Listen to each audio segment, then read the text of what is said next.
Por lo tanto, digamos, me gustaría leer un poco tu currículum, ¿no? Para un poco poner en contexto a los participantes, ¿no? De este grupo que no te conocen. Entonces, la arquitecta Renata Corradín es graduada en Arquitectura y Urbanismo por la Universidad Presbiteriana Mackenzie, con extensión por la Universidad Técnica de Lisboa. Tiene una especialización por la Fundación Politécnica de Cataluña en el Máster Laboratorio de la Vivienda del Siglo XXI y también otra maestría por la Universidad de Sao Paulo. Es ganadora del concurso Premio Caixa de la IAB, tiene una mención por el concurso Habitasao para Todos y premiada por el concurso Renova Sao Paulo, ¿no? Un concurso de proyectos de arquitectura y urbanismo. También obtuvo un segundo lugar en el concurso público nacional de proyectos de arquitectura para vivienda social, promovido por la CODAB. Colaboró con el despacho del grande profesor Paulo Bruna, ¿no? Arquitectos Asociados. Fue socia directora del despacho Habitar Arquitectas Asociadas entre 2011 y 2018. Es profesora del Centro Universitario FIAM-FAM desde marzo de 2014, donde imparte materias relacionadas al proyecto de arquitectura y a la posgraduación de la Universidad Mackenzie desde el 2019 en el curso de arquitectura, ciudad y desarrollo inmobiliario. En el 2018 fundó el despacho Casa, Ciudad, Arquitectura y Urbanismo. Actúa como arquitecta, urbanista e investigadora con experiencia en el proyecto de urbanismo, proyectos de edificaciones, proyectos de género, proyectos de concursos de vivienda social e intervenciones urbanas. La conferencia que va a dictar esta tarde-noche la arquitecta Renata Corradín tiene el título Habitar Social, la producción contemporánea en la ciudad de Sao Paulo. Por lo tanto, muchas gracias Renata y te dejo la palabra.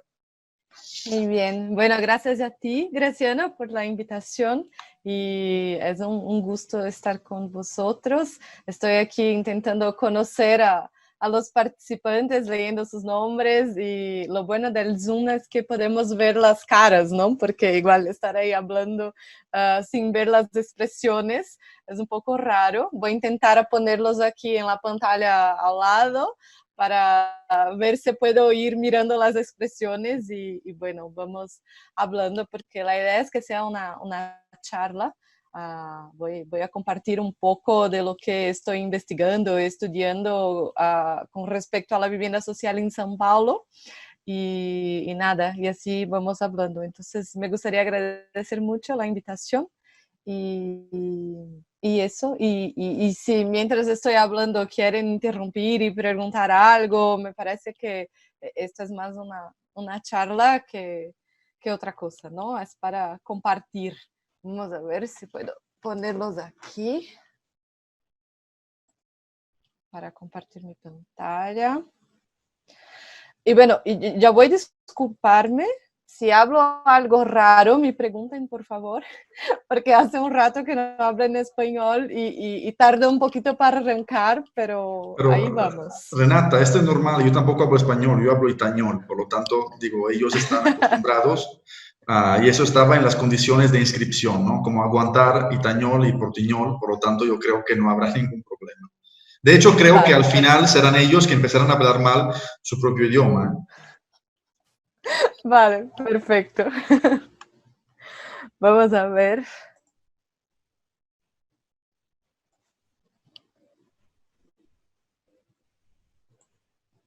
No sé si... Ahí va.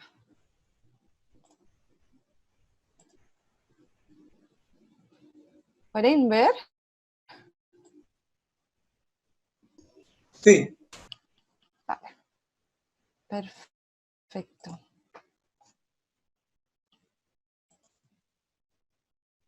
Ahí está en modo presentación, ¿verdad? ¿Lo ven bien?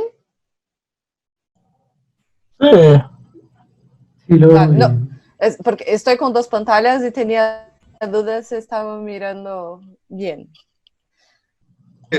Yo creo, Renata, que deberías poner como pantalla completa, ¿no? No sé si hay forma. ¿Sí? Porque nosotros vemos las dos slides, o sea, la de Vale, vale, perfecto. Por eso preguntaba. Entonces, vamos a arreglar.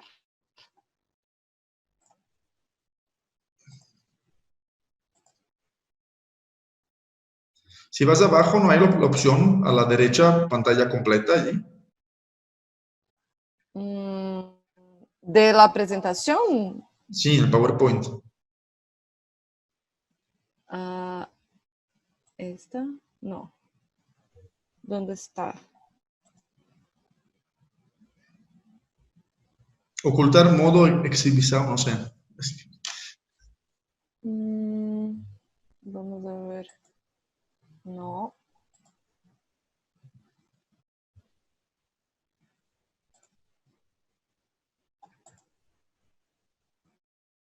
No, tampoco. Así. ¿Sí? Sí, por un segundo se veía bien. Vale. Digo, allí donde tienes el zoom a la derecha, donde tienes el 68%, allí el icono no te permite Sí, sí, sí. Aquí. esto. Es que yo creo que es por el tema de que estaba Esto. con las dos pantallas y ahora se arregló, ¿sí?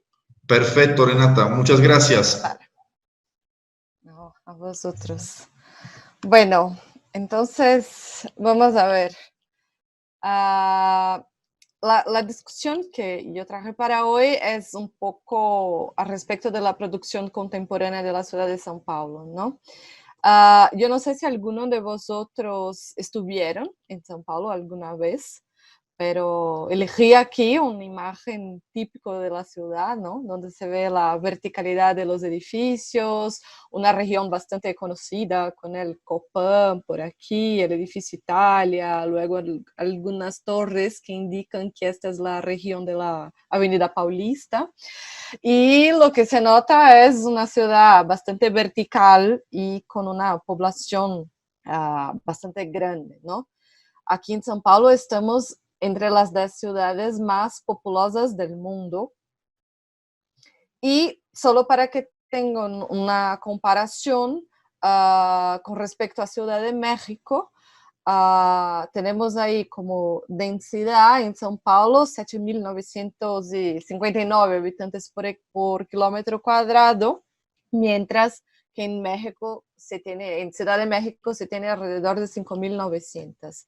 Entonces estamos hablando de una población de alrededor de 2 millones en São Paulo, mientras que en Ciudad de México tenemos alrededor de 8 millones y 800, en una área bastante semejante de 1.500.000 kilómetros cuadrados, ¿no? 1.500 kilómetros cuadrados, perdona. Entonces, esto es más para que se puedan ubicar con relación a la escala de la ciudad de São Paulo. Bueno, con respecto a la población, tenemos aquí un 53% de mujeres, mientras los hombres son 47%. Y de acuerdo con el Instituto Brasileiro de Geografía y Estadísticas, ¿no? São Paulo es la ciudad brasileña con mayor economía. Estamos hablando de una contribución de 10,85% de la participación nacional. Pero mientras es la ciudad con la mayor participación en la economía de Brasil, tenemos también una situación bastante grave con relación a la desigualdad social, a la diferencia de sueldo, ¿no? Que se recibe aquí en São Paulo. Entonces, yo traje algunos datos para que vean, bueno, el salario mínimo el sueldo mínimo, ¿no? En Brasil hoy está alrededor de 1.000 reales, lo que con la alta del dólar equivale a más o menos, poco menos de 200 dólares, ¿no? Y aquí se ve que tenemos, que los datos tracen que tenemos alrededor de 30% de la población que tiene la renta mensal alrededor de medio sueldo, o sea, casi 100 dólares. Es bastante fuerte este dato, ¿no? Tenemos una población muy grande que vive en una situación de precariedad y aquí se ve el tema de la desigualdad, o sea, comparando algunos barrios, algunas regiones de la ciudad, se viene que en algunas situaciones tenemos un sueldo alrededor de casi 2.000 dólares y mientras en otro la media es de los $240 más o menos. O sea, es muy desigual.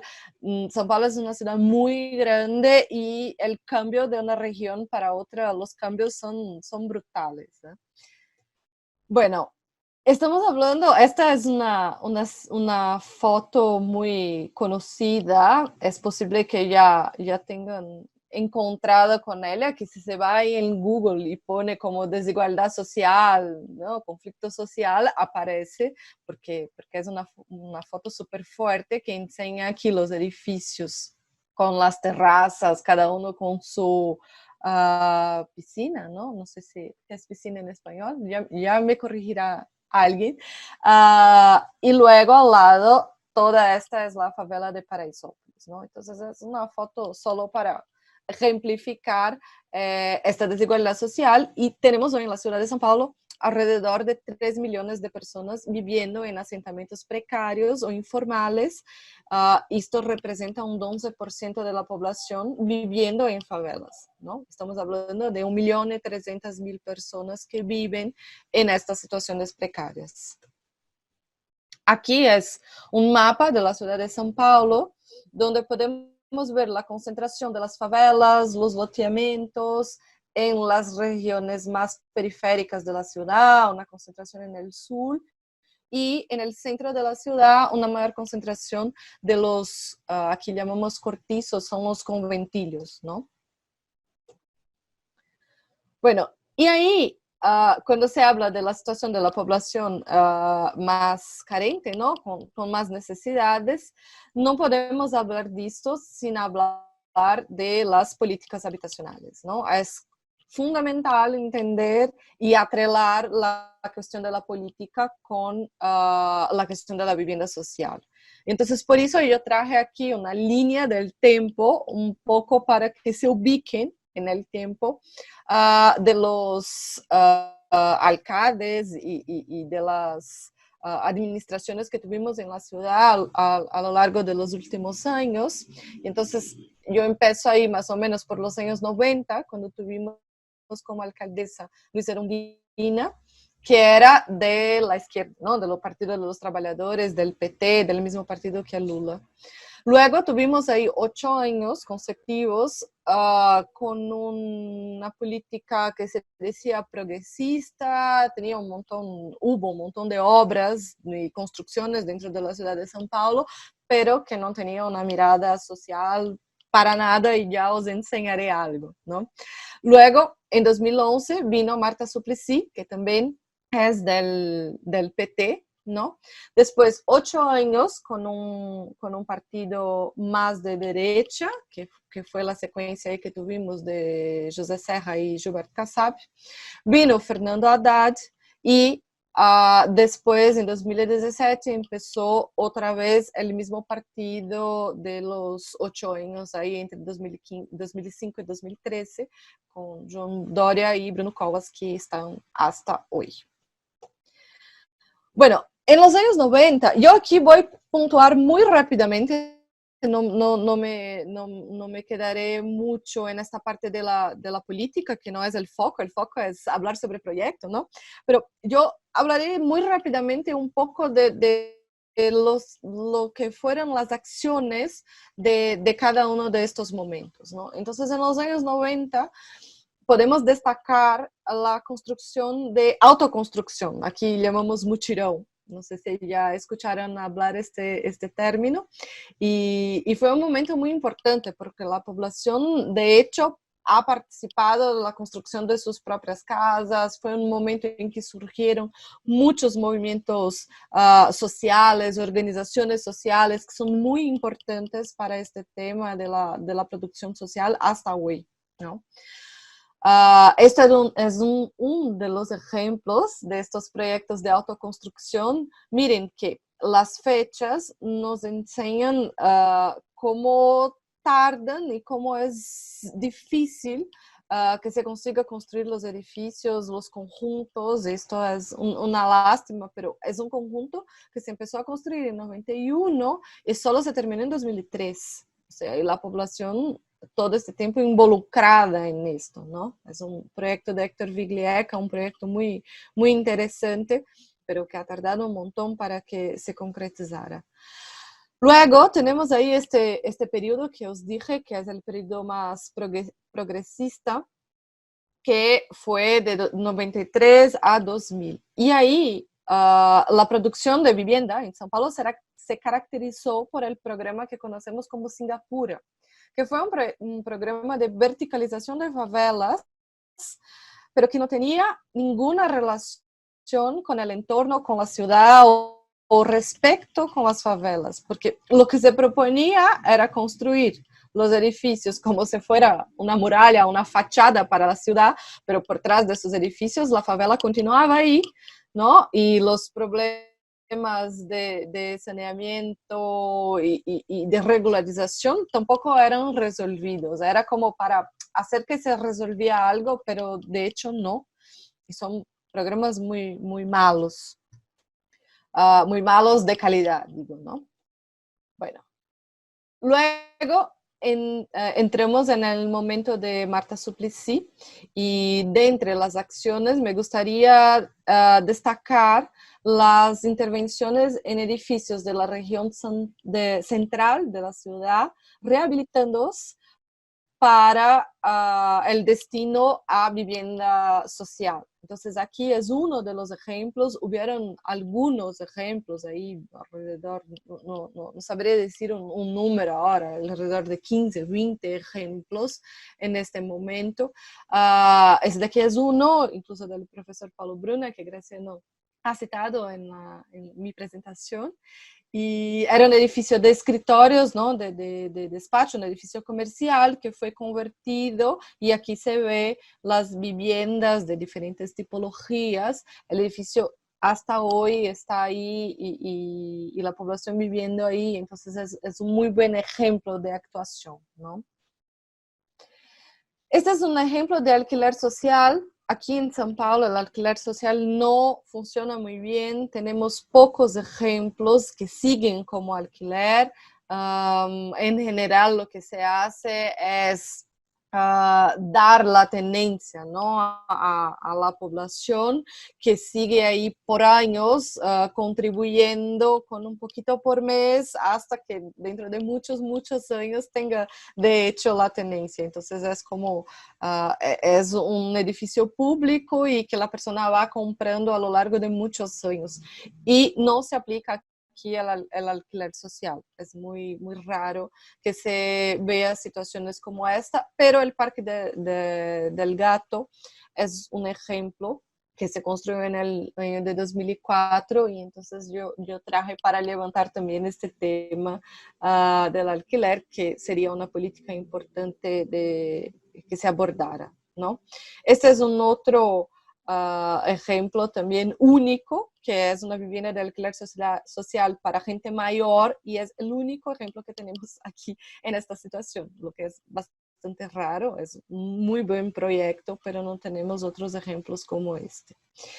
Y luego hubo también la rehabilitación de los conventillos y lo que está muy bien, ¿no? De ver estos edificios que ya están ocupados y que la gente ya vive ahí, rehabilitados y con calidad para que las personas puedan seguir viviendo en los espacios en que están próximos a las redes, a la situación de su vida cotidiana que ya está configurada, ¿no? No hace falta que se trasladen y si al rehabilitar un edificio de este se permite que la gente siga viviendo donde estaban. Este es un otro ejemplo, es un ejemplo bastante interesante. Aquí a la derecha se ve la construcción del edificio que está inserido aquí en este terreno acostado a una iglesia que es la iglesia del Carmo, ¿no? Entonces ese proyecto se llama Casarão del Carmo. Es un proyecto muy bonito también de Héctor Viglieca, que es un arquitecto uruguayo que actúa aquí en São Paulo hace muchos años con buenísimos proyectos. Ya verán otros proyectos de él a lo largo de esta presentación. Y en ese periodo también hubo la retomada de los proyectos de autoconstrucción Esto es apenas un ejemplo de un proyecto.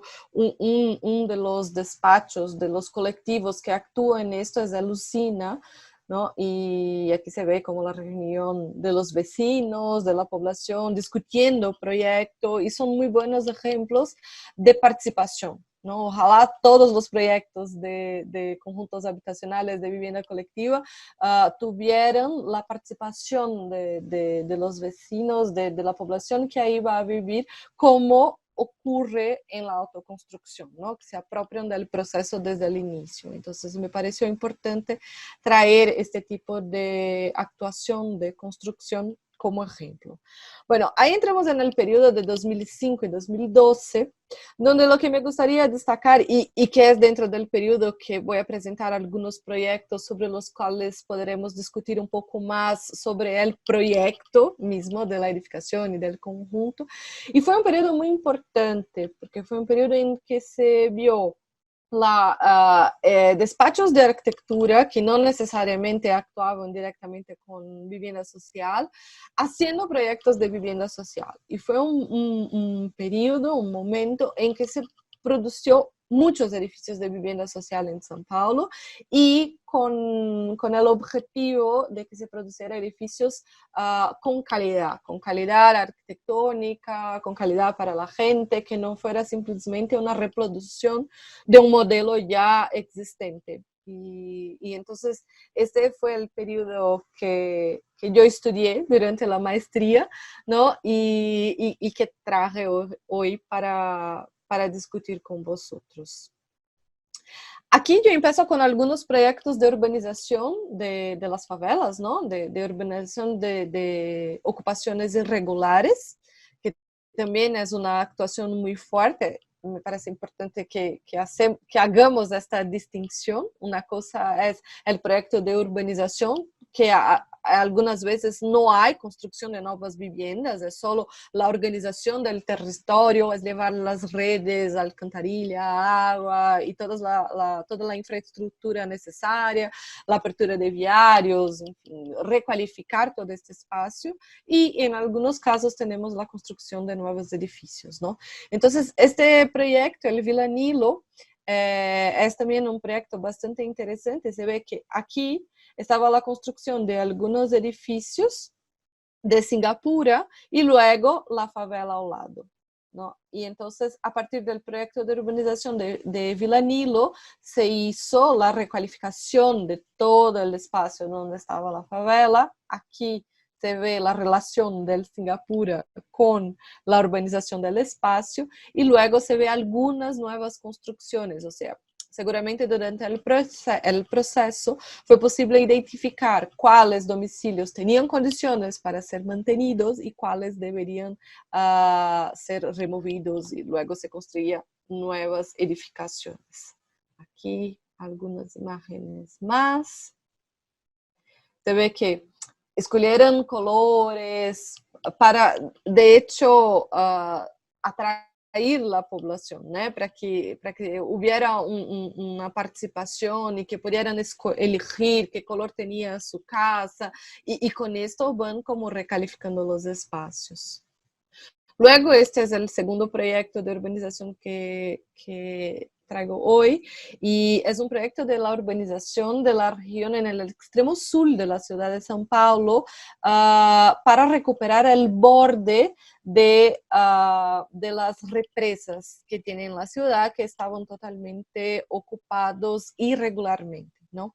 Y aquí me parece interesante destacar que el arquitecto utilizó como metodología pintar, poner colores en los muros de las casas, dejando muy claro dónde sería el límite a partir del cual las personas no podrían construir más. Y así, una vez que haya el color y que la gente identifica eso, si alguien intenta construir donde no se debe, será como una alerta, ¿no? Y ahí la población, los vecinos ya sabrán que ahí no era posible construir.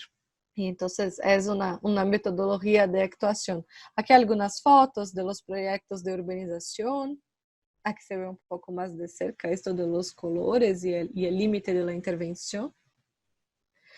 Y bueno, aquí solo para enseñarles la producción de vivienda colectiva social que se hizo en el periodo entre 2001 y 2011, 2012 más o menos. Algunos se siguió construyendo algunos años después, pero cuando yo dije que fue un periodo de mucha construcción, esto era lo que yo estaba diciendo y aquí algunos ejemplos.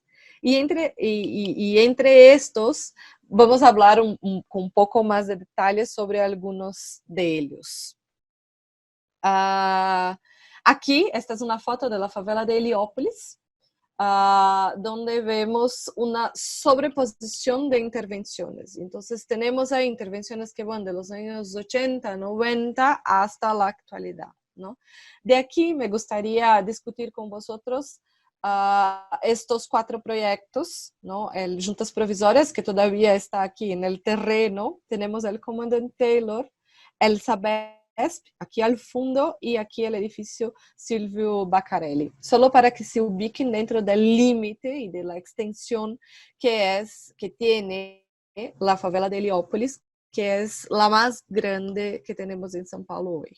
Estamos hablando de aproximadamente 18,000 domicilios.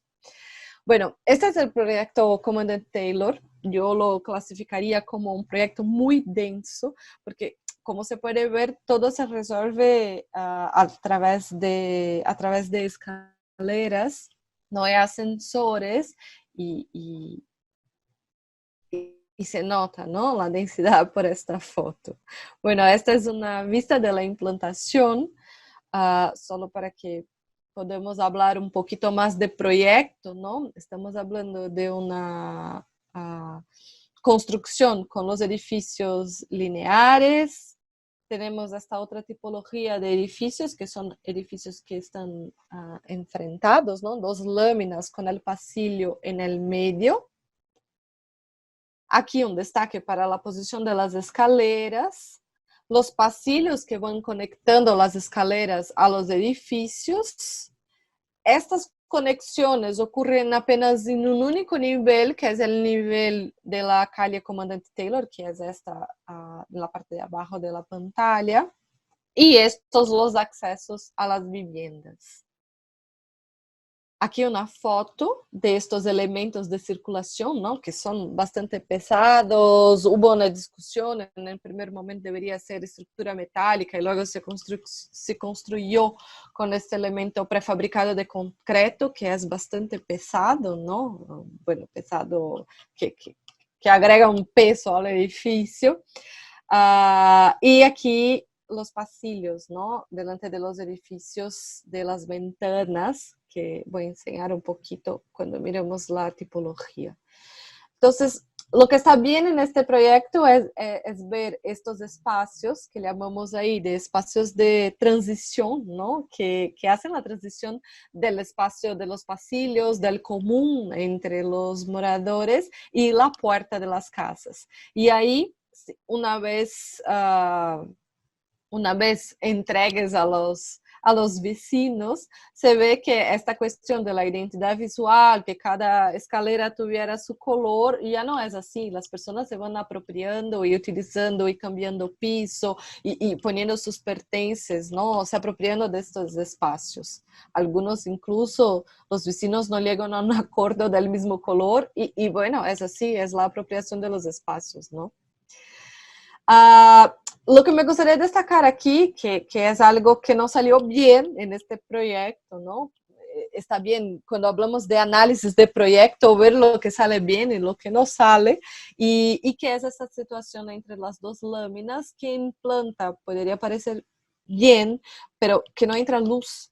Entonces esta es una foto desde dentro del pasillo y se ve que no entra luz. Y estas ventanas que vemos aquí son ventanas de la cocina y del espacio del lavadero, ¿no? Vemos la foto desde adentro.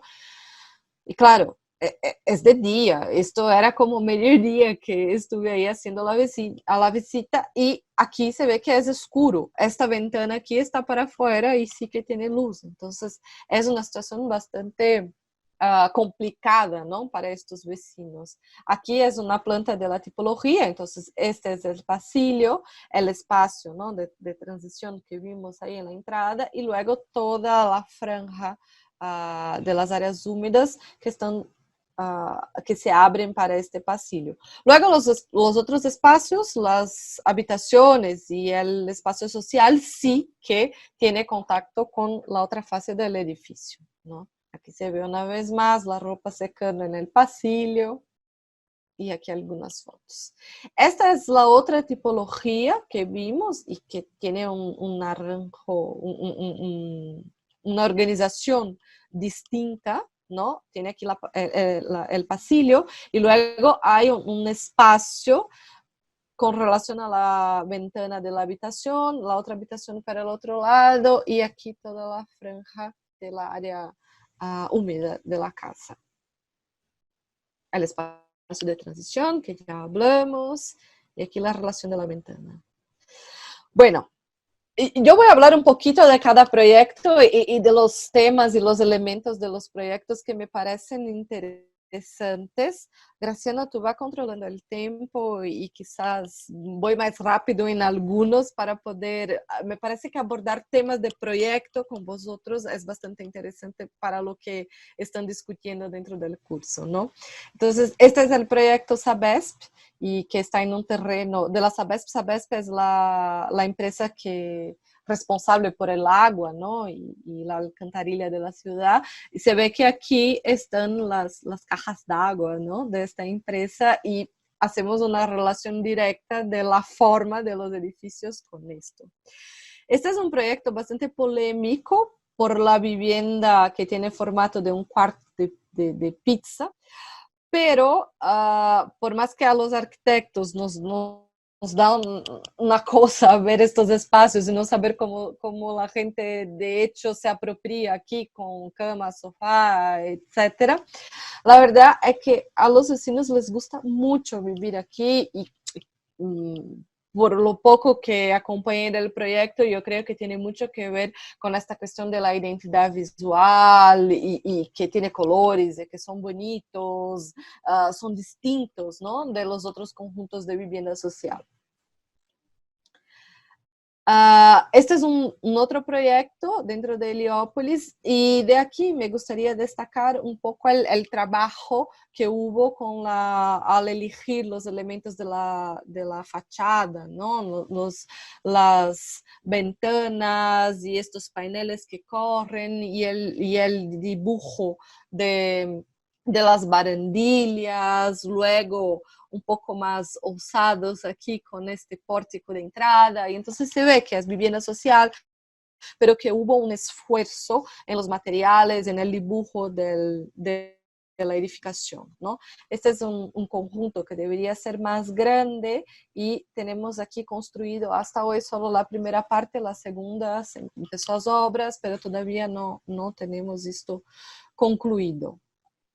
Aquí una foto del espacio interior, se ve que tiene mucha luz, es un patio muy interesante para la convivencia, el convivio, ¿no?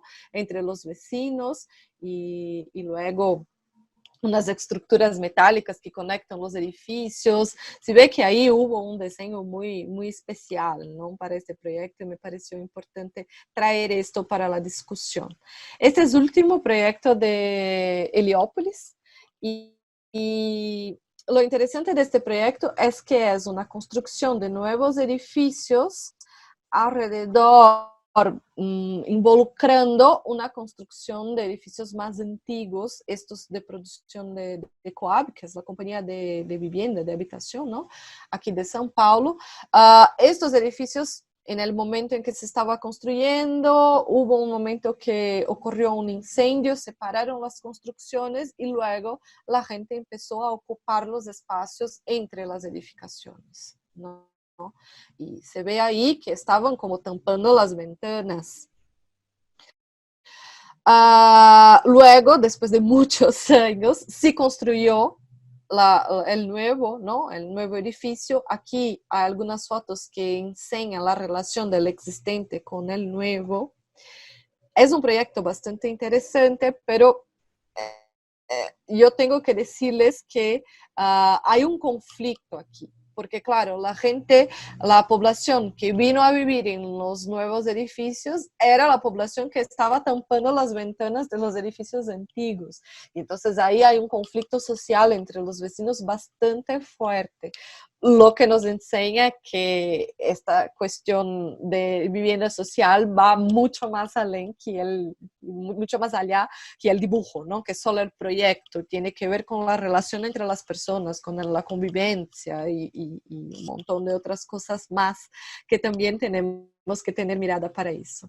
Aquí es solo para enseñarles que este proyecto fue construido en un momento en que los recursos financieros venían del programa Minha Casa Minha Vida y que en este programa no se podría tener el comercio en la planta baja del edificio. Deberían ser unidades separadas y por eso surgió estas unidades comerciales que no están en el cuerpo de la edificación, o sea, cosas que nos explica mucho, que viene como un poco de los programas y los arquitectos tenemos que encontrar maneras de poner el uso mixto, ¿no? De intentar. Esta foto no está muy buena porque está todo cerrado, pero ahí habrá comercio. Bueno, de ahí vamos a la zona oeste de la ciudad, donde os voy a enseñar dos proyectos, también llamando la atención a apenas algunos puntos. Uno de ellos es el Jardín Edith. Este proyecto está ubicado en una región bastante importante de la ciudad. Aquí es la Avenida Berrini, no sé si alguno ya escuchó hablar de esta avenida, pero donde tenemos una concentración de edificios comerciales, empresariales, de alto padrón, de alto nivel, muy grande, ¿no? Y aquí está la construcción del conjunto de vivienda, donde aquí está la implantación, ¿no? Del conjunto, donde antes había una favela. Ese edificio solo fue posible construir una vivienda social en este espacio porque la legislación definió que este terreno sería dedicado, aquí llamamos como ZEIS, que son zonas especiales de interés social, y entonces se decidió que en este terreno solo podría se construir edificios de vivienda social o relacionados al social, ¿no? Porque sería muy difícil garantizar que un edificio como este pudiera estar ahí por el valor de esta zona. Lo que también es un conflicto porque la gente que vive ahí trabaja en los edificios, ¿no? Está al lado de su trabajo. Pero ya sabemos que estos conflictos pasan en la ciudad y tenemos que destacar cuando se logra, ¿no? Que la gente permanezca donde estaban anteriormente. Lo bueno de este edificio también es la mezcla de uso. Tenemos ahí el uso de equipamientos. Vemos aquí como un espacio de salud, ¿no? Una UBS, llamamos. Una guardería y un espacio que en el primer momento sería dedicado a un restaurante escuela y hasta donde yo sepa sigue vacío porque no se encontró una empresa para ocuparlo. Pero bueno, es un edificio que se pensó en la mezcla de usos, ¿no? Aquí se ve que es un edificio formado por 3 torres y 2 láminas que conectan estos edificios torres. Aquí tenemos algunas plantas. Aquí abajo se puede ver que hay la tipología de las puntas y la tipología que está en medio. Aquí os voy a enseñar una foto de este pasillo, ¿no? Que da acceso a las 4 tipologías y este elemento de protección que resulta en este juego de huecos, de llenos de vacíos en la fachada, en una de las fachadas, ¿no? Que para mí es la principal. Y aquí me gustaría llamar la atención de vosotros para este espacio que es el lavadero de las viviendas que están en la punta del edificio. Aquí está una ampliación de esta unidad y este es el espacio que conecta el lavadero a la fachada del edificio. Esto también es un tema de polémica y un montón de gente gente que dice que no se puede, que se ve la ropa colgada y etcétera, pero seguro a los arquitectos les encantó hacer esta provocación y decir, mira, es un edificio, ahí vive gente y la gente que vive necesita colgar su ropa al sol, ¿no? Entonces, son maneras de ver cómo el edificio se relaciona con la ciudad y cómo tratamos las aberturas y las protecciones, pero en este caso se ve que es así y también me gusta traer esta polémica para hablar con vosotros. Aquí es el edificio Lámina, que tiene una configuración muy distinta de las torres, ¿no? Tenemos dos tipologías de única planta y arriba una tipología dúplex. Entonces aquí vemos la de única planta. Vean, miren que hay una escalera a cada 2 unidades y aquí también, ¿no? Que tenemos el acceso a los dúplex, que son 4 en este caso. El dúplex aquí hace como un giro en la planta superior. Me parece muy interesante esta planta. Esta es la planta de un único piso. Y aquí se ve algunas fotos del interior de esta unidad. Y aquí el dúplex, ¿no? Entonces uno entra por aquí, sube la escalera y la planta de arriba tiene esta ventilación, esta doble ventilación.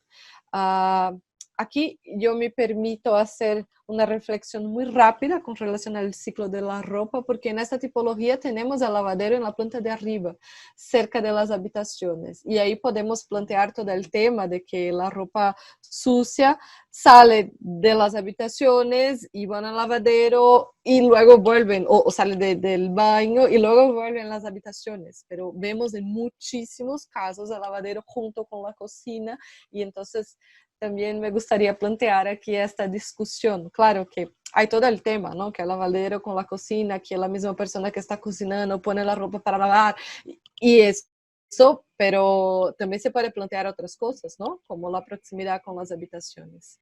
Aquí está una foto de este lavadero.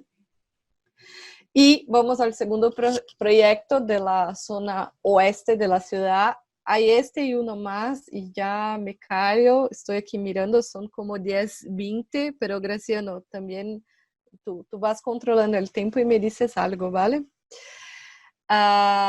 Este es el proyecto Real Park. Y lo que me parece interesante discutir con vosotros sobre este proyecto, aquí se ve toda el Singapura adelante, luego la favela Real Park, y aquí lo interesante como actuación de la política de vivienda es que el ayuntamiento compró 2 terrenos que estaban vacíos cerca de la favela, donde se empezó a construir los primeros bloques, los primeros conjuntos de vivienda, y de ahí la población que estaba en la favela fue reubicada en estos conjuntos para se abrir nuevos espacios y al final así, de poco en poco, construir todo este plano de conjuntos de vivienda para esta región.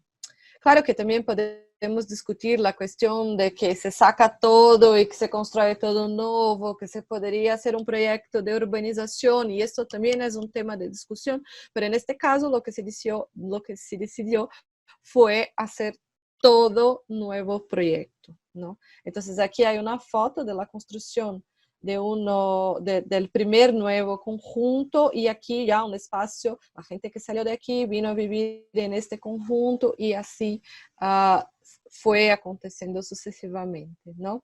Me parece interesante destacar también que se pensó en espacios comerciales y aquí sí fue posible poner en el mismo cuerpo del edificio y aquí un estudio que se hizo con los vecinos de todos los usos comerciales que habían en la favela antes de la intervención, intentando ubicarlos en los espacios comerciales que fueron planteados en los edificios. Bueno, Aquí solo me gustaría llamar la atención que a partir de una misma tipología, es una única tipología de unidad de vivienda, diferentes organizaciones fueron ocurriendo en cada conjunto, pero siempre a partir de la misma tipología que os enseñaré a seguir. Entonces, aquí tenemos un ejemplo de implantación, que es este. Aquí es un otro ejemplo, miren cómo las láminas se organizan alrededor de las circulaciones y las distancias, ¿no? Entre la circulación, los pasillos. Otra foto. Un otro ejemplo, aquí tenemos unos edificios que son como una U, ¿no? Y aquí es solo una curiosidad, cuando estuve ahí, los vecinos me contaron que, claro, está súper bien tener el espacio de juego dentro porque las madres pueden mirar a sus hijos y es un espacio súper controlado por la mirada de los vecinos, pero claro, llega un punto en la noche que a los vecinos les molesta que algunos estén aquí jugando, ¿no? Y entonces se puso un sistema de luz, ¿no? De presencia. Pero claro, y por la noche se apaga las luces por aquí. Pero los chicos que quieren seguir jugando se ponen en los pasillos y están ahí como corriendo de un lado para otro para mantener las luces prendidas y para que se pueda jugar. O sea, es un conflicto de uso, ¿no? Porque está cerca de la mirada, pero también tiene esto que me contó los vecinos y yo traigo aquí como curiosidad. Bueno, aquí algunas cuestiones, ¿no? De los espacios que los vecinos se pueden apropiar, decisiones de proyectos que sueltan un poco las barandillas del suelo en la planta baja y así se da también una privacidad para estas unidades. Y aquí es la tipología de vivienda que os conté, que a partir de esta, diferentes organizaciones fueron hechas para todo el conjunto, ¿no? Es una tipología bastante sencilla, tiene el espacio social, la parte de la cocina, lavadero, el baño en el medio de las dos habitaciones y aquí el balcón bastante estrecho, ¿no? Tenemos aquí como 60 centímetros, pero seguro es mejor que no tenerlo y se ve que es muy, muy, muy utilizado por los vecinos. Bueno, y aquí vamos para el último proyecto, que es un proyecto en el extremo sur de la ciudad, y que para mí es el mejor ejemplo de diálogo volumétrico, de diálogo con el existente, ¿no? Se ve aquí todo el edificio nuevo estableciendo una buena relación con el construido. Esta es una foto antes de la intervención, entonces se ve toda la ocupación, ¿no? De la favela. Este es el límite de la intervención, que está aquí en rojo, y aquí se ve que ya había un campo de fútbol que fue mantenido en el proyecto. Esta es una implantación de la intervención donde está señalado en rojo todas las unidades que deberían ser removidas por el tema de la recuperación del córrego, ¿no? Del canal que está aquí. Y aquí se ve en esta foto muy claramente la relación del nuevo con el existente y los espacios públicos trabajando para hacer esta integración. Una foto más de este proyecto. Aquí se ve, ¿no? Como el destaque del nuevo. Aquí, solo para enseñarles que hay una gran variedad de tipologías de viviendas, no podremos hablar de todas ellas, pero para cada bloque de este casi se desarrolló una tipología de vivienda especial. Y yo traje, este es un croquis del autor, del arquitecto, que es el Héctor Viglieca, y que me parece súper bien para que se entienda las intenciones de proyecto, ¿no? A través de este croquis, él nos enseña la importancia de las conexiones, del convivio entre las personas, de recuperación del agua, del canal, ¿no? Los accesos, la relación de los edificios construidos, elementos, volúmenes que dan como la identidad de estas construcciones, la importancia de conectar los diferentes niveles dentro de este territorio irregular. Bueno, un montón de cosas que podríamos pasar aquí muchos minutos hablando de este dibujo, pero yo quise traer porque me parece una expresión bastante importante. Y aquí yo traje simplemente un edificio para enseñarles la sobreposición de diferentes tipologías, ¿no? Entonces tenemos aquí el más clarito, este es una tipología de vivienda, y luego aquí arriba tenemos los dúplex, que son 3 tipos de dúplex organizados entre ellos, ¿no? Aquí las plantas, y ahí se ve que tenemos estos dúplex de dos habitaciones, este que da la vuelta sobre este espacio con 3 habitaciones, la concentración de las áreas húmedas. Y aquí también llama la atención por estas escaleras que van como articulando estos bloques con el movimiento que hacen al se inserir en el tejido, ¿no? Aquí también esta vivienda que es este ejemplo de vivienda aquí, yo traje simplemente para destacar otra vez las intenciones de proyecto, ¿no? Es una vivienda bastante sencilla, tenemos las 2 habitaciones, el espacio social y aquí la concentración, ¿no? El baño, la cocina, el lavadero que tiene un espacio bastante generoso, ¿no? Es interesante ver cómo los lavaderos son valorizados en estos proyectos y me parece súper bien. Y aquí la sensibilidad del arquitecto para hacer una pared más baja para que se pueda poner unas plantas, ¿no? Un verde dentro de la vivienda, o la ventana que se recúa un poco para que se pueda poner ahí también el verde, las plantas, la vegetación, o mismo estos espacios de huertos entre las puertas de las viviendas, el tratamiento de las puertas, que uno puede al menos mirar y ver quién está del otro lado, y que son detalles de proyectos que hacen mucha diferencia, ¿no? Para quien está viviendo. Bueno, y yo aquí termino con la presentación de los proyectos. Yo espero que os haya gustado, que tengan conseguido acompanhar. Yo no sé, Graciano, si me da como 5 minutos más, me gustaría enseñarles un trabajo que hicimos con Zaida Mushi y José María Montaner aquí en São Paulo, que fuimos contratados por la municipalidad y que es una herramienta de análisis de proyectos de vivienda social. Entonces, Sí, este sí. material... Tienes todo el tiempo que tú quieras, Vale, Renata.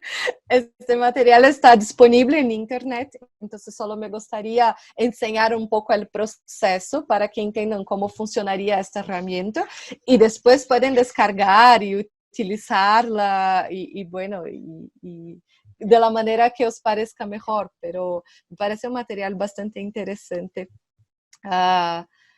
Y ya que hablé tanto de vivienda social, ¿por qué no compartir con vosotros este material también? Bueno.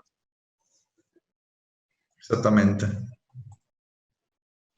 Digo, ¿Alguien ya ha hablado de este proyecto con vosotros? No. no le hemos hablado de esto, pero nosotros de la misma familia Master lo Sí, conocemos, Renata. ya. Perfecto. No, este es un trabajo que, como dije, ¿no? Zaida y José María fueron invitados por la municipalidad aquí por la vivienda, por la Secretaría de Vivienda de São Paulo, para desarrollar una herramienta de análisis de proyecto, una herramienta que pudiera funcionar tanto para auxiliar los técnicos, arquitectos y otros involucrados en el desarrollo de los proyectos, como para evaluar los proyectos, para que los técnicos de la municipalidad tuvieran algo algo para, como un checklist, que es lo que os voy a enseñar, para poder entender si el proyecto que se estaba haciendo atendía a los criterios de calidad. Y es una herramienta que se organizó a partir de criterios de calidad. No es la normativa, no son las cuestiones financieras, o sea, esto es un otro tema que, obvio, también es muy importante, pero aquí la importancia era poner el foco, ¿no? La mirada en cada una de las escalas de implantación de un proyecto de vivienda social a partir de criterios que fuimos discutiendo y desarrollando junto con la municipalidad mientras estábamos organizando el trabajo, ¿no? Y entonces es esto, son análisis que se desarrollan a partir de la escala del asentamiento, de la escala del conjunto, de la escala del edificio y de la unidad de la vivienda, ¿no? Y a partir de ahí vamos entendiendo cuestiones relacionadas a la adaptación, a la diversidad, a la movilidad, a la morfología, a los equipamientos, a la sustentabilidad, y dentro de estos criterios fuimos desarrollando cuestiones, ¿no? Entonces, aquí es solo la introducción. Miren, surgieron fichas, ¿no? Surgieron cuestionarios como estos que van tratando de los temas. Entonces, participación, área de riesgo y otros, infraestructura, etcétera, con una serie de preguntas que se puede ir contestando que si atende, no está atendido, ¿no? Para cada una de estas preguntas. Miren que dentro de la escala del asentamiento tenemos miradas a varios puntos. Es un cuestionario que podría ser apoyado por dibujos, ¿no? Que van enseñando lo que se apunta aquí como que sí o no. Y así tenemos para la escala del asentamiento y las otras. Me voy a pasar poco más rápido, ¿no? Aquí estamos dentro del conjunto y ahí tenemos como la adaptación al barrio, temas de la tipología urbana, densidad, alineamientos, diálogo volumétrico. Hablamos sobre la diversidad de usos, si hay otros usos además de la vivienda, ¿no? De la habitación, la morfología de lo que se construyó y la relación con el existente, las áreas externas al conjunto, ¿no? de edificios, los equipamientos propuestos, si hay equipamientos, si son de uso solo de los vecinos o público, dispositivos de aprovechamiento energético, la relación con la tipología, con la topografía, ¿no? Dentro del edificio, una mirada a las cuestiones de accesibilidad de la tipología, los espacios de circulación, usos del edificio, sistemas constructivos, las instalaciones prediales, dispositivos de aprovechamiento y los recursos, ¿no? La cuestión de los sistemas de aprovechamiento pasivo, activo. Y luego la escala de la unidad de la vivienda, ¿no? Entendiendo los espacios. Y ahí sí, seguro que Graciano ya ha enseñado un montón de cosas del máster laboratorio. Y claro, los términos aparecen aquí también, ¿no? Los ambientes especializados, no especializados, espacio exterior propio y toda una serie de criterios que viene ahí de la raíz del máster laboratorio de la vivienda. Y bueno, y al final de esto, una vez que se contesta todas aquellas cuestiones, se saca un ecualizador. Y a partir de eso se puede entender en cada una de las escalas si el proyecto está de acuerdo o no, o si va en dirección a las expectativas con lo que se esperara dentro de cada uno de estos temas. Y con esto, este trabajo fue organizado y presentado a la Secretaría de Vivienda para que pudiera ser de hecho una herramienta que ayudara, ¿no? En el desarrollo del proyecto y en la evaluación de los proyectos ya desarrollados. Bueno, es esto, me pareció que que era importante enseñarles este trabajo también que fue hecho para la Municipalidad de São Paulo. No, bueno, yo creo que ha sido muy interesante poderte escuchar. De hecho, aquí tengo mi hoja de apuntes. Fue como una clase donde empecé digamos, a apuntar cosas, ¿no? Entonces, antes de todo, darte las gracias, Renata, por este punto de vista, ¿no? Que es muy interesante, ¿no? De la vivienda, vivienda colectiva y social, es decir, como de interés público, entonces promovida, ¿no? Por el ayuntamiento, por la institución, dentro de un contexto de las metrópolis más grandes del mundo, ¿no? Entonces, con toda la complejidad, ¿no? Las contradicciones, ¿no? La desigualdad social. De hecho, en la clase que teníamos hoy, ¿no? Le hablé, ¿no? De la famosa fotografía, esta que tú mostraste desde otro punto de vista, ¿no? De la favela de Paraisópolis, ¿no? Con estos grandes balcones, digamos, con las piscinas y al lado a 3 metros, ¿no?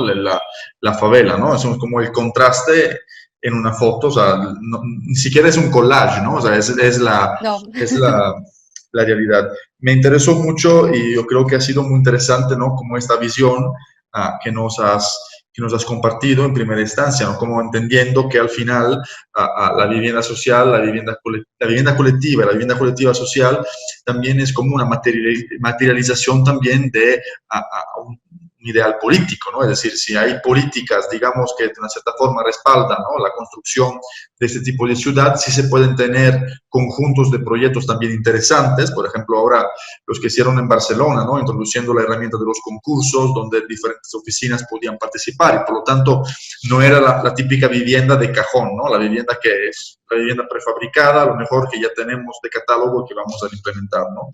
Y de hecho, entonces, pasando de esta primera parte, ¿no? Que nos estabas explicando, ¿no? Cómo a lo largo de esos 30 años, últimos 30 años en São Paulo se modificaron, cambiaron, evolucionaron, ¿no? Las políticas y por lo tanto cómo se materializaron los proyectos, esta mirada también al edificio, al conjunto, ¿no? A la tipología. Yo creo que es muy pertinente lo que nos estabas comentando, porque supuestamente en este curso, digamos, este curso es vivienda colectiva como proyecto urbano, entonces no hablamos tanto de los criterios que nos estabas anunciando. Estos los vemos en el diplomado, que más de proyecto de vivienda, pero aquí lo que queremos analizar es un poco cómo la vivienda colectiva construye la ciudad, ¿no? Y tú nos diste un punto de vista muy interesante, porque para construir la ciudad necesitamos una voluntad política, es decir, alguien que tenga un proyecto, ¿no? de una ciudad, y luego que a las diferentes escalas, ¿no? Esas políticas tengan buenos resultados, ¿no? De hecho, fue súper interesante esos proyectos que nos estabas platicando, porque de una cierta forma tocaste unos puntos que nosotros hemos analizado y que seguiremos analizando, ¿no? El tema, por ejemplo, de la importancia de la planta baja activa, ¿no? Que muchas veces esas instituciones que promueven la vivienda social no tienen contemplado un uso mixto, ¿no? No tienen contemplado que, claro, que esos proyectos realmente pueden construir más ciudad en el momento que das esos locales, ¿no? Esos locales comerciales, a lo mejor de diferentes superficies que puedan cambiar, etcétera, ¿no? Pero claro, como bien sabemos, a nivel luego de gestión, a lo mejor para esa institución es un poco más complejo, ¿no? Tener que gestionar espacios habitacionales, espacios de comercio, ¿no? También muy interesante el tema que nos enseñaste, ¿no? De este edificio, que creo que es como el primero que enseñaste, con diferentes bloques, ¿no? Que decías que tenía bastante densidad. Creo que sea inhumano tener tantos niveles sin elevador, o sea, es una cosa horrorosa. A mí no me gustaría vivir nunca en la vida en la última planta, aunque puedas tener una visual, digamos, muy bonita, pero subir, digamos, todas las escaleras con las bolsas de la compra o simplemente cuando estás cansado o con el carrito del niño se te hace cada día es como que cuando vuelves a tu casa dices, qué bien, llegué, ¿no? O sea, es como una especie de maratón. Por lo tanto, entender también el tema de la accesibilidad, ¿no? Sí, es vivienda social, pero vivienda social para personas, no para aves que vuelan y pueden llegar allí volando, ¿no? Otro tema que tocaste, yo ahora estoy un poco viendo esos puntos que para mí son muy importantes, que a lo mejor podríamos profundizar más. El tema de los espacios intermedios, ¿no? En cómo vamos a filtrar tú lo llamaste como filtros, ¿no? La relación entre el espacio público y la tipología. Y de hecho, se me hizo muy interesante esta foto, ¿no? Que luego tú mostraste también la tipología, ¿no? De este espacio compartido entre dos accesos, ¿no? Donde al final los vecinos no se ponían ni de acuerdo y no tenían la parte verde y la otra blanca, ¿no? Entonces también eso es interesante, o sea, al final como arquitectos creo que tenemos que abrir como este abanico de posibilidades, ¿no? Luego, si lo pintan de otro color no pasa nada, pero sí que tengan esta calidad, esta calidad espacial, ¿no? El tema que mostraste que me pareció muy interesante de este último proyecto, de una cierta forma como que tiene esta forma como orgánica, ¿no? Que entiende, ¿no? La topografía, entiende el lugar, un poco la forma, digamos, me llamó la atención por el proyecto este de Valle d'Hebron, de Carlos Ferrater, ¿no? Que un poco reinterpreta, ¿no? Con esta forma. Allí es curvo, aquí no es tan curvo, pero también el tema de las diferentes tipologías, ¿no? Va a vivir diferentes personas, entonces el edificio tiene que responder como a diferentes unidades de convivencia. El tema que tú planteabas es que allí se ve también la efectividad de los arquitectos, ¿no? El hecho de tener una ventana un poco más atrás para tener, aunque sean pequeños balcones, pero sí los tenemos, ¿no? Porque claramente allí, como tú bien decías, no tocamos el tema económico, pero esos proyectos, digamos que están muy pautados por la economía, es decir, no le vamos a hacer a lo mejor balcones de 1,50 m porque no nos va a dar, pero ya con 60 centímetros, aunque, digamos, a lo mejor ni siquiera podríamos considerar los balcones, porque al final muchas actividades no se pueden desarrollar, pero sí es un espacio más. Y con el tema de la pandemia, digamos, hemos visto cómo toda esta calidad de espacio nos puede ayudar.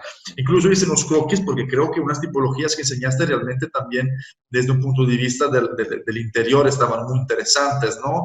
Porque no tenían jerarquías, porque tenían como núcleos, etcétera. Por lo tanto, creo que digo, para mí ha sido muy interesante ver cuánta producción se hizo. A lo mejor no es bastante producción, se debería producir mucho más por el déficit de vivienda, pero sí que interesante ver cómo en tu ciudad, digamos, en esta metrópoli, hay realmente unas oficinas que experimentan cosas y que proponen viviendas de calidad.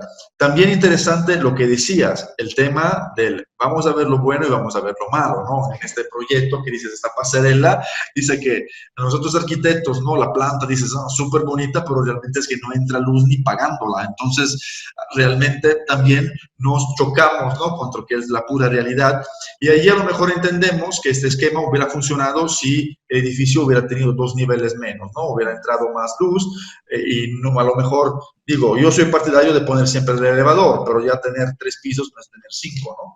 Entonces, estas cuestiones. Y claramente, muy importante también, además del tema del proyecto, es el tema de análisis, ¿no? El tema de construir ferramentas, ¿no? En portugués, para poder analizar proyectos y entender que el análisis es al mismo tiempo un proyecto. O sea, vamos a entender a partir de un conjunto de proyectos que tenemos, analizándolo, dónde podemos mejorar para proyectos futuros. De hecho, este libro que tú estabas enseñando, lo teníamos en la oficina en Barcelona, ¿no?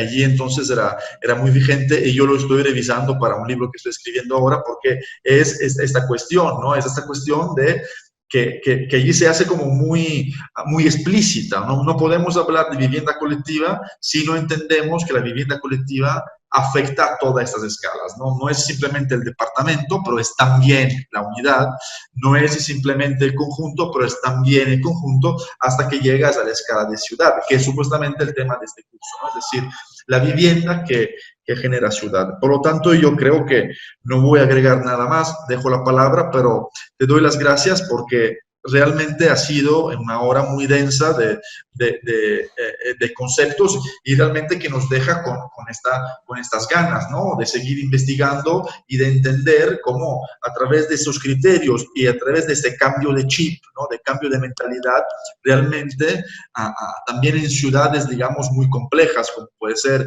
Sao Paulo, donde me chocó mucho, ¿no? O sea, en el centro una persona gana $2,000, en la periferia una persona gana $200. O sea, es un mundo de diferencia, ¿no? Es un país dentro de una metrópoli, ¿no? Por lo tanto, digamos, creo creo que al final esta conferencia, por lo menos a mí, me deja con estas ganas, digamos, con esta nueva energía, ¿no? Para seguir así, dándole a este tema de la vivienda colectiva. Nosotros que sabemos estas cosas, de una cierta forma, tenemos, siempre digo, esta responsabilidad moral y ética, ¿no? De entender el valor de la vivienda para, digamos, superar o para equilibrar o para, digamos, ajustar, de una cierta forma, estos desequilibrios que son brutales. Y a través de esos equilibrios también entendemos que en esos países hay más inseguridad, hay más delincuencia, etcétera, porque realmente es como que el nivel medio casi que no existe, ¿no? Hay como una diferencia infinita entre esos dos entre esos dos niveles. Por lo tanto, muchísimas gracias, Renata. Dejo la palabra aquí a quien quiera intervenir. Creo que sería muy interesante aprovechar aquí de la presencia de Renata. No te vamos a detener mucho porque allí ya No, no pasa son nada.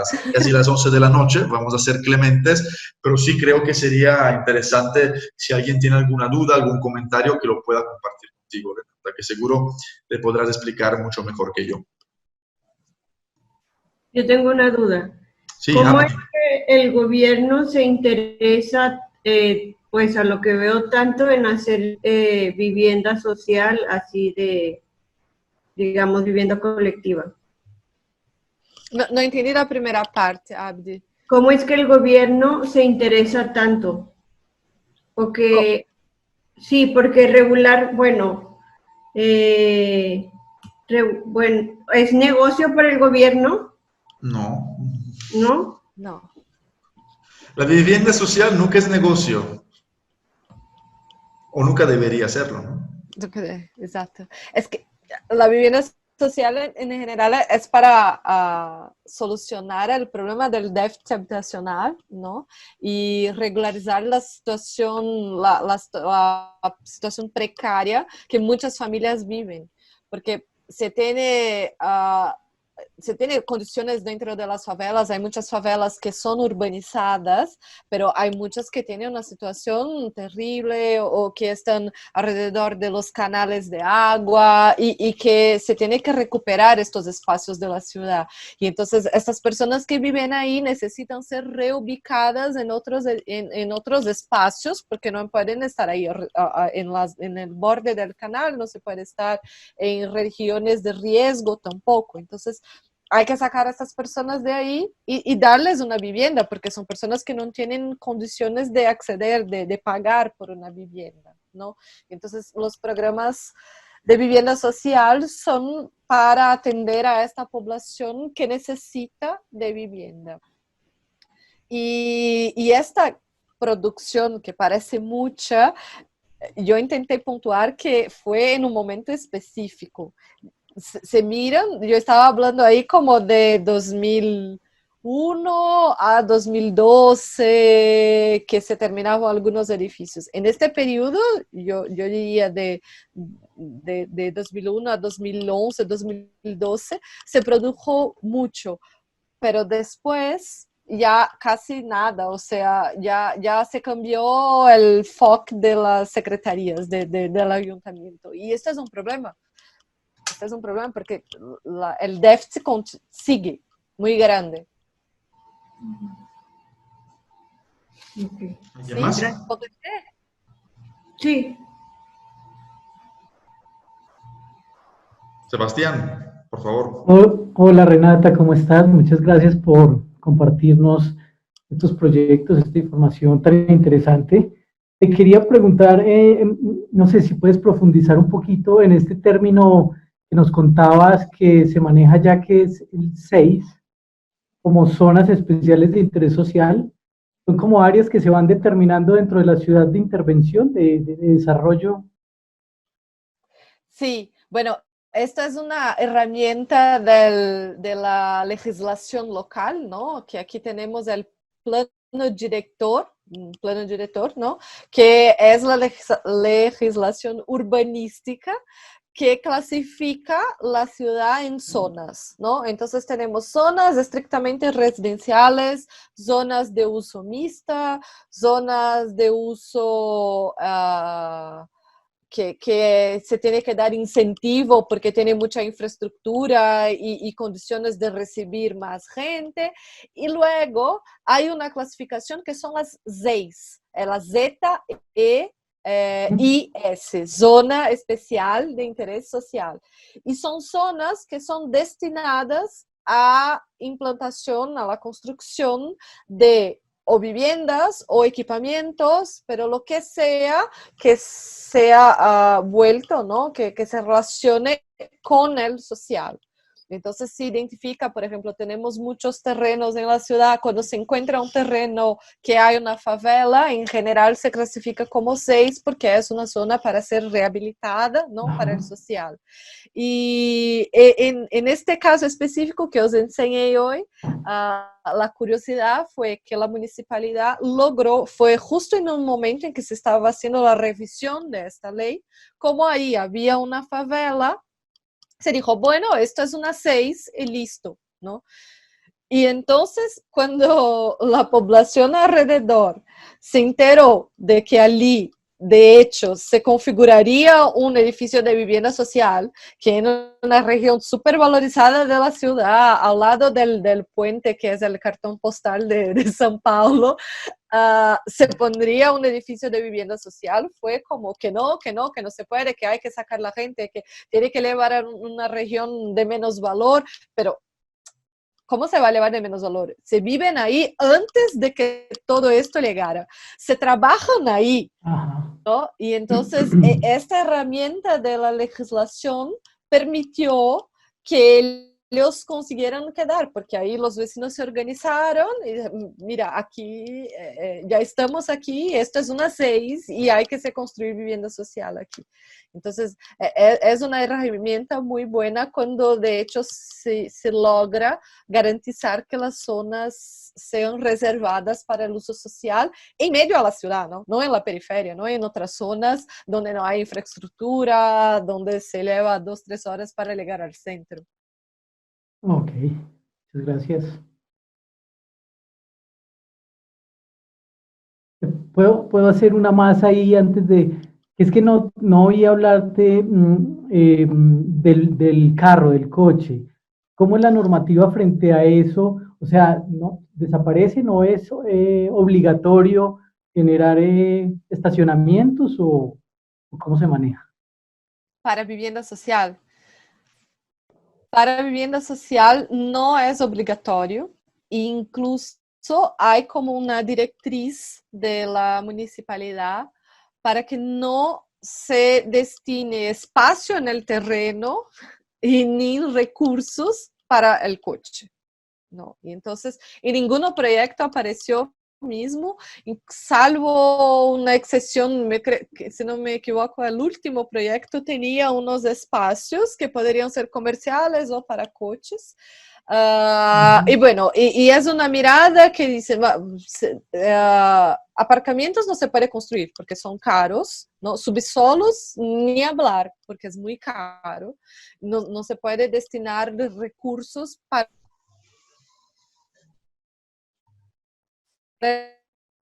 el coche. Que no mucha gente que deja de comprar cosas para comprar un coche una moto, ¿se dice? Una moto. Porque claro, aquí en São Paulo es tan bueno por la demanda, hay mucha gente que vive muy lejos de sus trabajos y entonces hay coches y hay muchos coches y se ve como alrededor. En este edificio ahí en la región de Berrini, donde hay los edificios comerciales, había algunas pocas plazas, así como que se aparca en 45 grados afuera. Y lo que pasa es que si tú vas ahí, verás los números de los apartamentos demarcando las plazas. Y entonces yo si llego ahí en esta plaza de coche que debería ser pública, ¿no? Que podría atender la guardería o el espacio de salud, la gente que vive en los edificios se han apropiado de ellas. Y si miro ahí está apartamento 65, yo no tengo coraje de dejar mi coche porque es una apropiación de una plaza que debería ser pública. Entonces es una cuestión bastante delicada y en estos programas de la municipalidad no se planteaba coche. ¿Alguien Se más? entienden los dos lados, pero es un conflicto. ¿Qué, Graciano? No te escuché. No, preguntaba si hay alguna pregunta más. Francisco, por favor. Sí, Renata, bueno, muchas gracias por esta interesante charla, por acercarnos un poco al contexto de Sao Paulo, que es tan complejo y tan en una escala tan gigante, ¿no? Y creo que, al igual que Sebastián, me quedan algunas inquietudes y dudas sobre la política que permite que estos proyectos se desarrollen. Dentro de de estas dudas que tenía, el momento que se convierte una favela en un proyecto de vivienda de interés social, me imagino que hay un proceso muy largo detrás, ¿no? Ahora estamos viendo solo ya el proyecto, ¿no? Pero detrás viene todo un proceso que sí, tal vez sí los puede resumir un poco para entenderlo más. Y mi otra pregunta es, una vez que se edifica, la densidad sube, ¿no es cierto? Seguramente habían ciertas cantidades, o no siempre. No siempre. No siempre. Mi pregunta es, las viviendas, en el caso de que se aumente la densidad en esta zona, el excedente de viviendas, ¿a quién pertenecen? ¿Es al Estado? ¿Se comercializan? ¿Cómo funciona? Bueno, yo nunca vi un conjunto con excedente de viviendas. Yo siempre veo excedentes de familias que en general, cuando se reorganizan en conjuntos, muy raramente se logra poner a todas las familias que vivían ahí dentro de los conjuntos. Y miren que son conjuntos densos, como el comandante Taylor, y luego voy a hablar de las escaleras que habló Graciano. Pero es que la densidad de la favela es increíble, o sea, es mucha gente que vive en espacios mínimos y las casas que se van construyendo unas sobre las otras, entonces esta cuestión de la densidad es al revés, siempre falta vivienda para la gente que ahí estaba. El proceso, a ver si puedo resumir, bueno, primero que con todas las favelas que hay en São Paulo, la municipalidad tiene un poco mapeado, entendido los grados de riesgo, ¿no? Donde se hay que intervir en primer momento, ¿no? Que son riesgos de situaciones de topografías muy íngremes, hay cuestiones de recuperación de los córregos, hay situaciones que se ve que hay riesgo de incendios, que se prenda fuego, y entonces ahí hay como, por lo menos hubo en este momento, después no se escuchó hablar mucho más, pero hubo como un entendimiento de la ciudad como un todo para entender cuáles eran las zonas principales para intervir primero, ¿no? Y de ahí hay algunas, bueno, las favelas en general son terrenos públicos. En algunos casos la municipalidad puede comprar el terreno, como pasó en uno de los casos que compró un terreno vacío cerca para que hiciera parte. Cuando hay esta posibilidad de empezar en un terreno vacío y la gente sale de aquí y va para allí y así se va haciendo, genial. En general, las personas tienen que salir de ahí para que se construya, para que puedan volver. Y ahí hay como una beca, ¿no? Que se llama aquí Bolsa Aluguel, una beca alquiler, que es como un auxilio para que estas personas puedan alquilar una otra vivienda y estar ahí mientras se construye la vivienda para que puedan volver donde vivían antes. Esto es un problema porque es un aporte grande del gobierno. Es un problema porque esto un poco regula el precio de los alquileres, porque claro, la gente que alquila sabe que el gobierno le da 200 dólares, ¿no? Esto, $100 o cosas así. Y entonces no se encuentra por menos. pero debería ser un auxilio y eso empieza a cambiar el precio de los alquileres. Y lo que pasa también es que muchas veces estas obras tardan mucho más de lo que deberían. Y entonces las personas que deberían estar 1 o 2 años ubicadas en una vivienda de alquiler pasan 5 años y siguen ahí. Y claro, tienen que aportar dinero para seguir pagando los alquileres. Entonces es una situación bastante delicada. Aquí en São Paulo, aquí en Brasil, tenemos un programa que se llama Cadastro Único. Entonces, todas las personas que reciben una vivienda social están en este cadastro y no pueden, por ejemplo, venderla y se inscribir otra vez. No se puede hacerlo, porque si fuiste contemplado una vez, no se puede, ¿no?, acceder al programa otra vez. Y hay también la cuestión de la regularización fundiaria, ¿no?, de la regularización del terreno y todos los elementos que se necesita para que sea regular. Y muchas veces se construye dentro de las leyes, de la normativa, visando hacer la regularización en un segundo momento. Entonces hay un montón de nuevos edificios de vivienda social que no son regulares todavía porque los procesos burocráticos de documentos no acompañaron la construcción. Entonces, son algunas situaciones. No sé si te contesté más o menos, si te quedó alguna duda específica. No, sí, muy claro, muchas gracias. Bien, bien, de nada. ¿Quién más? La última pregunta. ¿Está bien así? Ok. ¿Puedo apenas comentar cosas que hablaste ahí cuando hiciste la introducción? Claro. El tema del comandante Taylor y del montón de escaleras. Bueno, aquí durante mucho tiempo no se construía con ascensores vivienda social, porque era bastante caro, ¿no? Y luego no se sabría si las personas tendrían condición de hacer la manutención y ahí se construiría edificios muy altos y la gente que vivía arriba no podría descer y cosas así. Entonces hay como una ley de que sin ascensor tenemos como la planta baja más 4 como máximo. Y en el comandante Taylor tenemos una diferencia de nivel de la calle de abajo y la calle de arriba. Y entonces ahí lo que se hace es que se entiende como el nivel principal de la calle de arriba y 4 plantas para arriba, 4 plantas para abajo. Pero igual, tú puedes llegar con las compras por la calle de abajo y sería más fácil entrar por ahí do que dar la vuelta, ¿no? Entonces, es un tema. Y la cuestión de la accesibilidad es que cuando no se tiene ascensor hay que hacer vivienda accesible, ¿no? En los niveles de acceso de la calle, un porcentaje de al menos 5% del total. Y, a ver, me habías hablado algo de... Ah, vale. No, la última cosa, solo para aclarar, las rentas de sueldos más altos no son en el centro de la ciudad. En el centro de la ciudad no se tiene tan altas rentas, son en barrios específicos, porque se piensa que en el centro tiene toda la infraestructura, y de hecho tiene, pero no, la gente con más dinero no es ahí que está.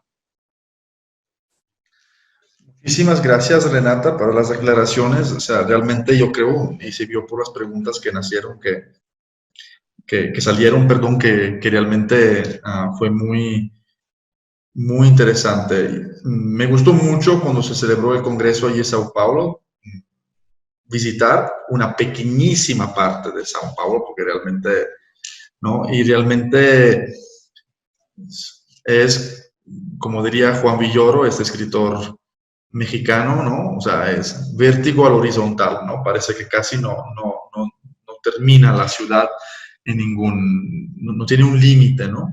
Pero qué bien, gracias por esta reflexión tan, digamos, profunda, ¿no? Hablamos al final 1 hora, pero fue 1 hora realmente muy intensa de conceptos. Por lo tanto, realmente te agradezco por haber participado. Espero poderte invitar más veces, porque realmente ha sido un placer tenerte aquí, Renata.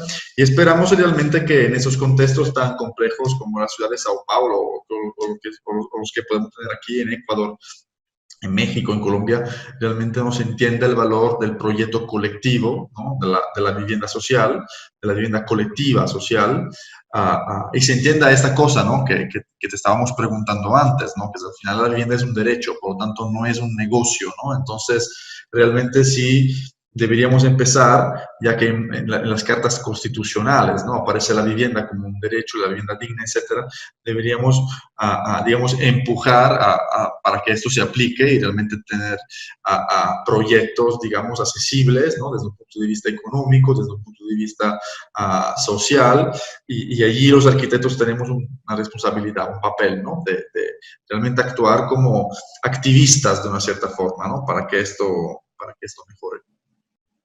Entonces, Seguro. muchísimas gracias. Gracias por el esfuerzo también, porque tienes 2 horas más que nosotros. No pasa nada. Esperamos verte pronto, Renata. Sí, yo también. Y bueno, y si queda alguna duda o alguna cuestión que despiertan mañana con esto, pueden escribirme. Graciano tiene mis contactos y la red de contactos siempre tenemos que alimentarla, ¿no? Está muy bien estarnos siempre en contacto con Esto, digamos otros. que dentro de todo lo malo del COVID ha sido como un regalo de una cierta forma, ¿va? ¿Verdad? Es verdad. Son los puntos, la mirada de los puntos buenos. La mirada de los puntos buenos. Renata, un abrazo, que estés muy bien y muchísimas gracias. A vosotros. Gracias. Agradezco mucho. Gracias a ti, ha sido un placer. Luego. Muchas Un gracias. placer, mío también. Bye, bye. Chao, chicos, muchas gracias. Bye. Chao. Bye, bye, Renata. Gracias.